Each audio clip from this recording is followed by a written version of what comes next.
ಮಂತ್ರಾಲಯದ ಶ್ರೀ ರಾಘವೇಂದ್ರ ಸ್ವಾಮಿಗಳ ಮಠದಲ್ಲಿ ಹುಂಡಿ ಎಣಿಕೆ ಕಾರ್ಯ ನಡೆಯಿತು. ಜೂನ್ ತಿಂಗಳ ಭಕ್ತರ ಕಾಣಿಕೆಯ ಹುಂಡಿ ಎಣಿಕೆಯಲ್ಲಿ 5,28,39,000 ಸಂಗ್ರಹವಾಗಿದೆ.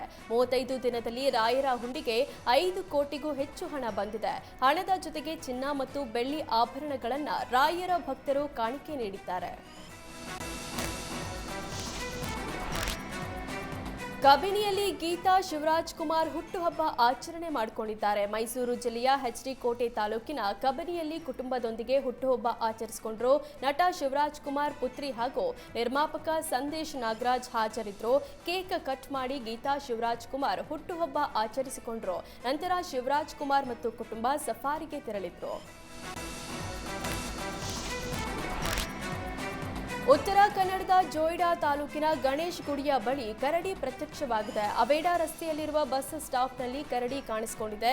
ನಿನ್ನೆ ರಾತ್ರಿ 10 ಗಂಟೆಗೆ ಬಸ್ ನಿಲ್ದಾಣದ ಕಟ್ಟೆ ಮೇಲೆ ಕರಡಿ ಕೂತಿದೆ. ರೆಸಾರ್ಟ್ ಸಿಬ್ಬಂದಿ ಮನೆಗೆ ತೆರಳುತ್ತಿದ್ದ ಸಂದರ್ಭ ಕರಡಿ ಕಾಣಿಸಿಕೊಂಡಿದೆ. ಕೂಡಲೇ ತಮ್ಮ ಮೊಬೈಲ್ನಲ್ಲಿ ಕರಡಿಯ ದೃಶ್ಯವನ್ನ ಸೆರೆ ಹಿಡಿದಿದ್ದಾರೆ. ತಿರುಪತಿ ತಿರುಮಲದಿಂದ ರಾಜ್ಯದ ನಂದಿನಿ ತುಪ್ಪಕ್ಕೆ ಬೇಡಿಕೆ ಹೆಚ್ಚಾಗಿದೆ. ಟಿಟಿಡಿ ಆಡಳಿತ ಮಂಡಳಿ ಬರೋಬ್ಬರಿ 10 ಲಕ್ಷ ಕೆಜಿ ತುಪ್ಪಕ್ಕೆ ಬೇಡಿಕೆ ಇಟ್ಟಿದೆ. ನಂದಿನಿ ತುಪ್ಪ ಹೊರತು ಬೇರೆ ತುಪ್ಪ ಬೇಡ ಅಂತ ಟಿಟಿಡಿ ಮಂಡಳಿ ನಿರ್ಧರಿಸಿದೆ. ನಂದಿನಿಗೆ ಟಿಟಿಡಿ ಬೇಡಿಕೆ ಹಿನ್ನೆಲೆ ಕೆಎಂಎಫ್ನಿಂದಲೂ ಅಗತ್ಯಕ್ಕೆ ತಕ್ಕ ತುಪ್ಪ ರವಾನೆಯಾಗ್ತಿದೆ. ನಿನ್ನೆ ಒಂದೇ ದಿನ ತಿರುಪತಿಗೆ 2,50,000 ಕೆಜಿ ತುಪ್ಪ ರವಾನೆಯಾಗಿದೆ. ತಿರುಪತಿ ತಿರುಮಲ ದೇವಸ್ಥಾನದ ಬೇಡಿಕೆಯಂತೆ 1 ಲಾರಿ ಲೋಡ್ ತುಪ್ಪ ಹಂಚಿಕೆಯಾಗಿದೆ. ತಿರುಪತಿಯ ಅಗತ್ಯಕ್ಕೆ ತಕ್ಕಂತೆ ನಂದಿನಿ ತುಪ್ಪ ಪೂರೈಕೆ ಮಾಡುವುದಾಗಿ ಕೆಎಂಎಫ್ ತಿಳಿಸಿದೆ. ಖದೀಮರು ಪೆಟ್ರೋಲ್ ಪೈಪ್ಲೈನ್ ಕೊರೆದು ಪೆಟ್ರೋಲ್ ಕಳ್ಳತನ ಮಾಡಿದ್ದಾರೆ. ಮೂಡಿಗೆರೆ ತಾಲೂಕಿನ ಹಿರೇಶಿಗರ ಗ್ರಾಮದ ಬಳಿ ಲಾರಿ ಪತ್ತೆಯಾಗಿದೆ. ಸುಮಾರು 2,000 ಲೀಟರ್ ಪೆಟ್ರೋಲ್ ಕಳ್ಳತನ ಮಾಡಿರುವ ಸಾಧ್ಯತೆ ಇದೆ. ಕಳ್ಳತನದ ಲಾರಿಗೆ ನಂಬರ್ ಪ್ಲೇಟ್ ಕೂಡ ಇಲ್ಲ. ಕಳ್ಳರು ಲಾರಿ ಬಿಟ್ಟು ಪರಾರಿಯಾಗಿದ್ದಾರೆ. ಲಾರಿಯನ್ನ ವಶಕ್ಕೆ ಪಡೆದಿರೋ ಗೋಣಿಬೀಡು ಪೊಲೀಸರು ತನಿಖೆ ನಡೆಸುತ್ತಿದ್ದಾರೆ. ಪೊಲೀಸರು ಆರೋಪಿಗಳಿಗಾಗಿ ಬಲೆ ಬೀಸಿದ್ದಾರೆ.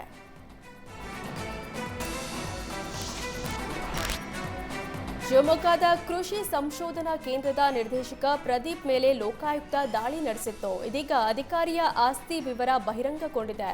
ಅಧಿಕಾರಿ ಬಳಿ 6.34 ಕೋಟಿ ರೂಪಾಯಿ ಆಸ್ತಿ ಪತ್ತೆಯಾಗಿದೆ. ಡಾಕ್ಟರ್ ಪ್ರದೀಪ್ಗೆ ಸೇರಿದ 4 ಕಡೆಗಳಲ್ಲಿ ಲೋಕಾಯುಕ್ತ ದಾಳಿ ನಡೆಸಿತ್ತು.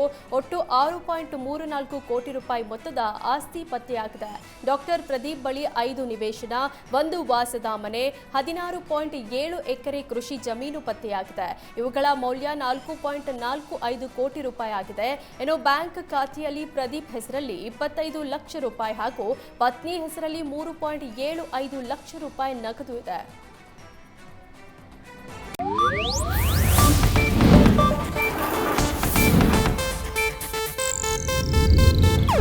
ಇದು ಏಷ್ಯಾನೆಟ್ ನ್ಯೂಸ್ ನೆಟ್ವರ್ಕ್ ಪ್ರಸ್ತುತಿ.